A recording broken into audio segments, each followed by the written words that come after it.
ever since that poll, I think it was a Washington Post, ABC News poll, maybe. It seems like Trump derangement. They've doubled down. They've turned up the heat on their Trump derangement. I'm going to start with a couple of videos, and we're just basically analyzing corporate media's take on this and what they're pushing. Okay, so let's start with Morning Joe. Meanwhile, some new faces in the race to challenge Donald Trump. Former New Jersey Governor Chris Christie officially is running for president. The Republican made the announcement last night during a town hall in New Hampshire. In his speech, Governor Christie described the state of American politics and blasted Donald Trump. A lonely, self-consumed, self-serving mirror hog is not a leader. The person I am talking about, who is obsessed with the mirror, who never admits a mistake, who never admits a fault, and who always finds someone else and something else to blame for whatever goes wrong, but finds every reason to take credit for anything that goes right, is Donald Trump. It's not amusing anymore. It's not entertaining anymore. It is the last throes of a bitter, angry man who wants power back for himself, not for you. So, Joe, Chris Christie representing the voice of the exhausted Republican, perhaps, saying it's not funny anymore, it's not fun anymore, it's time to move on, and trying to give some of those voters a place to go.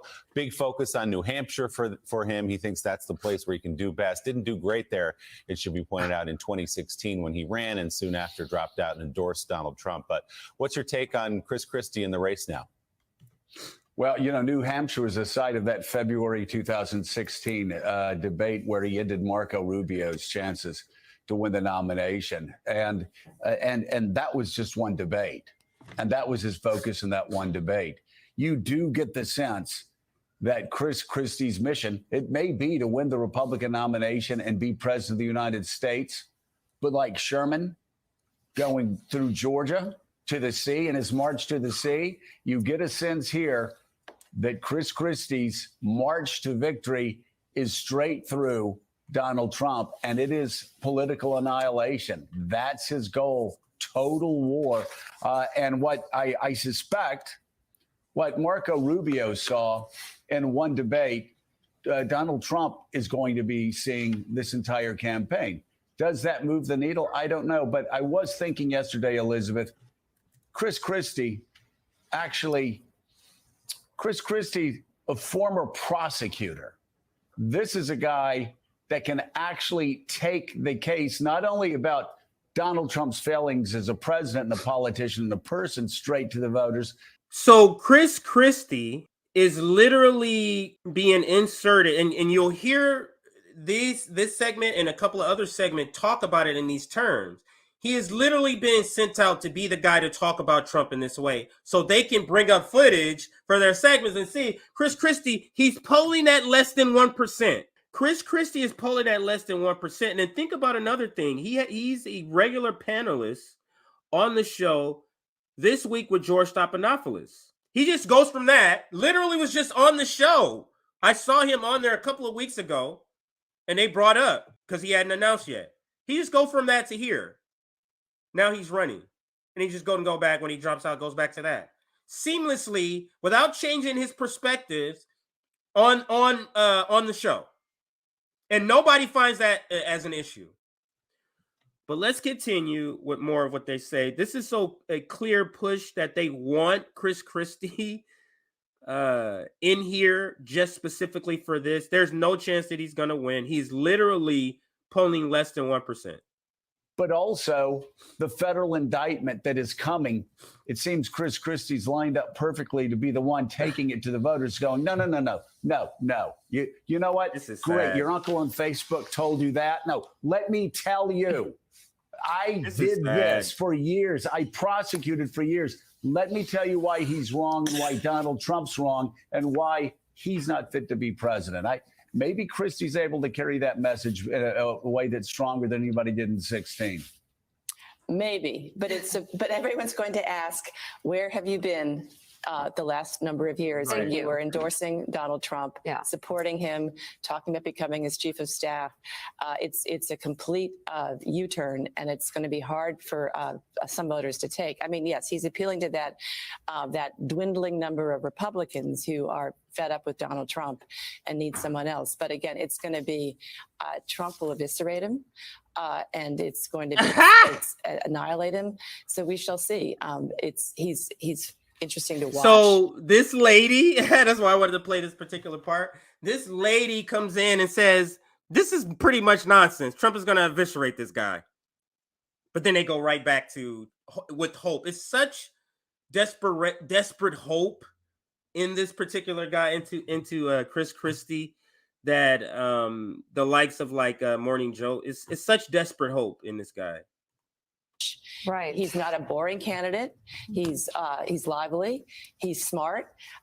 He knows his stuff. But I just wonder how he will do in the current Republican Party. Well, this was a stronger start than we've seen. I mean, this was going right to the heart of the matter. I can't disagree. You notice they have a guest who just commented, and they just skipped over her comment as if she didn't just say anything, because you're not sticking with the narrative, new girl.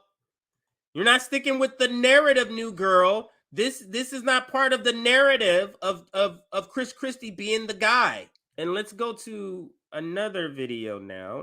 One is a CNN and one is an MSNBC clip. Let's listen to how CNN and Anderson New Jersey Cooper Governor Chris Christie covers launched his primary campaign tonight in Manchester, New Hampshire, and aimed it straight at the former president. A lonely, self-consumed,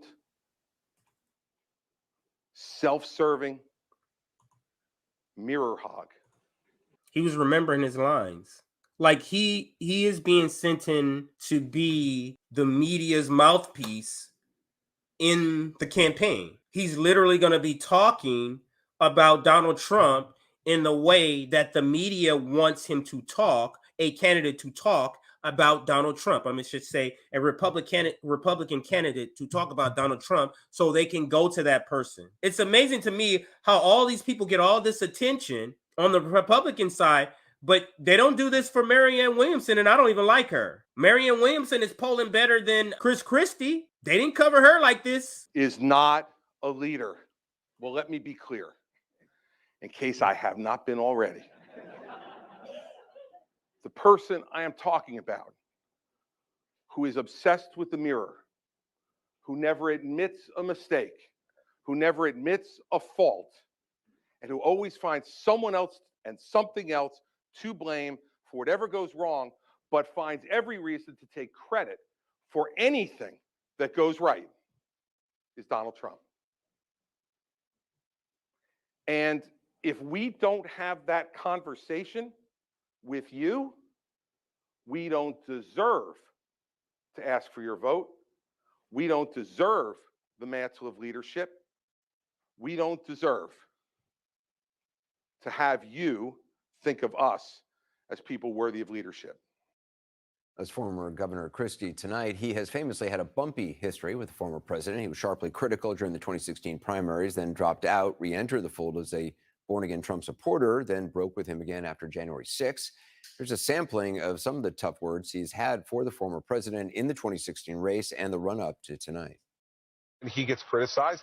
He can't take it. He sits in his jammies in Trump Tower and phones in. I'm happy to take any observations he has, even if he can only do them in 140 characters or less. When you say that it is patriotic to suspend the Constitution if you believe the election's being stolen from you, that person is disqualified, in my view, from being president of the United States again. We keep losing and losing and losing. And the fact of the matter is, the reason we're losing is because Donald Trump has put himself before everybody else. So the guy who's getting 1% wants to lecture an ex-president who beat Hillary Clinton. That sounds logical. I don't like, this is a real desperate that they're counting on Chris Christie to be that guy. Like, this is so desperate, but they literally have nothing else. Nothing is sticking, not in the way that they needed to stick in order to change his numbers. It's just simply not sticking. And let's end with this segment, and this is Alex Wagner. It is entirely unclear which Republican voters the two presidential campaigns are courting. Both of these men are polling on average far behind Donald Trump and his nearest competitor, Governor Ron DeSantis. Mike Pence is polling at just under 4%, Chris Christie at just 1%. Joining me now are Mark Leibovich, staff writer at The Atlantic, and Steve Kornacki, MSNBC national correspondent in a jacket. Thank you both for being here. Steve, let me first start with you. What is reasonably, emphasis on the word reasonably, the best case scenario for Chris Christie here? I think for Chris Christie, it's some form in his mind of redemption, because back in 2016, if you remember, he had that takedown moment of Marco Rubio in the debate just before the New Hampshire primary. It had the effect of basically sealing New Hampshire for Trump. Then Christie drops out, endorses Trump, and is really aligned with Trump then through the Trump presidency. And the way things end with the Trump presidency, first of all, Christie never quite got out of that presidency what he wanted. He was consistently blocked. I think Jared Kushner had a lot to do with that. And then it ends with Trump denying the 2020 election results. It ends with January 6th.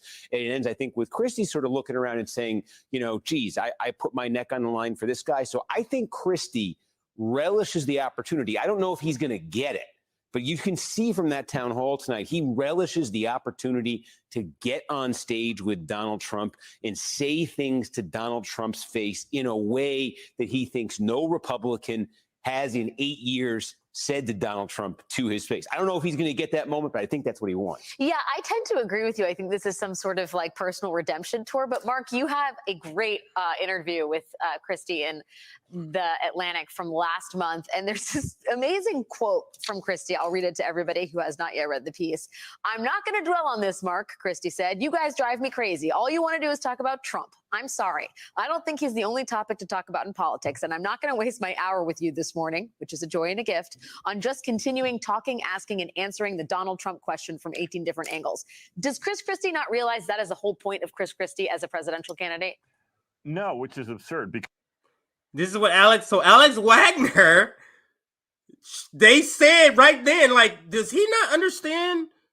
The whole point he's here is to go after Donald Trump. That's the only reason we're even talking about you, Chris Christie. So is he the suicide bomber? Is he the suicide bomber of this strategy of Trump derangement syndrome? This is a pretty bad tactic, but let's listen. Because, you know, he then went up to New Hampshire and talked about Donald Trump a million different ways. I mean, that's what was so bizarre about that interview. But I do think, look, I mean, there is one reason that Chris Christie is in this race, and that is because he is extremely adept at, you know, potentially taking some real shots at Donald Trump. He knows Donald Trump better than most. He obviously has known for a long time. He's much more nimble, at least oratorially, in a format like this.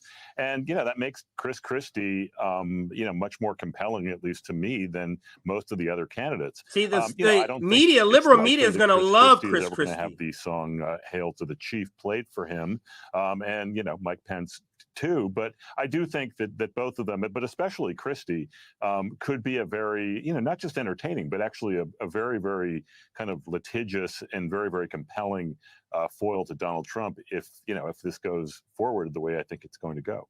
Yeah, Steve, you foreshadowed that Christie may not actually make it to the stage with Donald Trump. Tell me a little bit about the biggest hurdles you see for him qualifying for the debates. Yeah, three things has to happen here for Christie to get this moment with Trump, if that is what he's looking for. Number one, the first Republican debate's going to be the end of August. They say 3 polls, you got to hit 1%. That's either 3 national polls or 2 national and one of the early state polls. Now, there was a national poll last week for Monmouth. Christie was at 0. So 1% is not automatic from in the polls. Then he's also got to get 40,000 donations. They can be small donations. Unique donations. Right, 40,000 people got to give to the campaign. And can they all be Democrats? I'm just kidding. This is the interesting part, too. He's got to sign a pledge that he will back the Republican nominee. That seems like the highest hill to climb. It's interesting because if part of this campaign is disqualified. The reason I laughed that way, like that, she gave it away. Alex, during this interview, gives so much away of what the strategy is. You heard her say, can they come from Democrats? They want Chris Christie in because Chris Christie is there to use the language that they want a candidate to use for their segments. Like, Chris Christie, what are you complaining? Alex is like, what are you complaining about? We're us asking about Trump. This is the reason why you're here. Oh, he needs 40,000 donations? Can they come from Democrats? This is the liberal media candidate, is Chris Christie. I'll rewind it a little bit and let it play out. 3 polls, you got to hit 1%. That's either 3 national polls or 2 national and 1 of the early state polls. Now, there was a national poll last week for Monmouth. Christie was at 0. So 1% is not automatic from in the polls. Then he's also got to get 40,000 donations. They can be small donations. Unique donations. Right, 40,000 people got to give to the campaign. And can they all be Democrats? I'm just kidding. And this is the interesting part, too. He's got to sign a pledge that he will back the Republican nominee. That seems like the highest hill to climb. It's interesting because if part of this campaign is disqualifying, in his view, disqualifying Donald Trump, he's got to simultaneously say he'd support Trump as the nominee. But if he does all of that, he can make the debate. But then there's 2 more hurdles. The first is, does Trump show up? Does Trump actually? So he has to sign a pledge saying he will support the Republican candidate if he wants to debate. This particular point on The View, they look at the liberal. This is a dictatorship. What do you mean? You mean like vote blue no matter who? You mean like the agreement that Bernie and Tulsi had to sign in order to run in the Democratic Party in the 2020, or was it 2016? Let's continue. Actually, because Trump is sending out signals he may not even debate. And then if Trump shows up, if enough Republicans meet the criteria, because we're seeing more and more get in, they may have 2 divisions here, and they may have 2 nights. And so Christie could qualify, Trump could participate, and maybe they're just not on the same night, and he still doesn't get the chance. So there's a lot that he has to have go his way. There are a lot of hills to climb. Funny. All right, so these segments that I was showing, I was trying to illustrate how you can see that they understand that they're here to not report news, but to persuade you. Because there would be no reason they would be talking about Chris Christie in the way that he is if it's news. Because he is literally polling at the very bottom, the very last person. This is about convincing you of something. So we got to find a way to get Chris Christie on the stage because he's agreed to go in and be this sort of suicide bomber for the liberal media.